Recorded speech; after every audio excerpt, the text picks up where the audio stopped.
దేవుడు అగ్రీ చేయరండి. కొన్నిసార్లు మా ప్రేయర్ టవర్కి కాల్స్ వస్తూ ఉంటాయి. వాళ్ళు ఫోన్ చేసి చెప్తారంట, అక్క నా పేరు సో అండ్ సో, పలానా అబ్బాయితో నా పెళ్ళి సెట్ అవ్వాలని ప్రార్థన చేయండి. వీళ్ళు డిసైడ్ అయిపోయారు, ఇప్పుడు వాళ్ళు జరిగిపోవాలంట.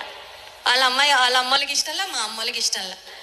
నాకేమో చదువు లేదు, రూపాయి సంపాదించను, కానీ ఎవరు కావాలి? అమ్మాయి కావాలి. పెళ్ళి మాత్రం అయిపోవాలి. దేవుడు కొంచెం శాంక్షన్ చేసేయమని ప్రార్థన. కొన్నిసార్లు నాకు చెప్తా ఉంటారు మా ప్రేయర్ వారీస్, ఇలా అడుగుతున్నారమ్మా, దేవుని చిత్తం జరగాలని మాత్రమే ప్రార్థన, ఇది జరిపించేయండి అయ్యా, ఇది శాంక్షన్ చేసేయండి అయ్యా. చేయమండి అట్లాంటి ప్రార్థన చేయ. అడుగు ప్రతి వాడును పొందును. ఎస్, దేవుని చిత్తానుసారంగా అడిగితే ఖచ్చితంగా పొందుకుంటావు. హల్లెలూయా. ఆయనకి ఇష్టంగా అడిగితే ఖచ్చితంగా, ఆయన మహిమార్థంగా అడిగితే ఖచ్చితంగా పొందుకుంటాం.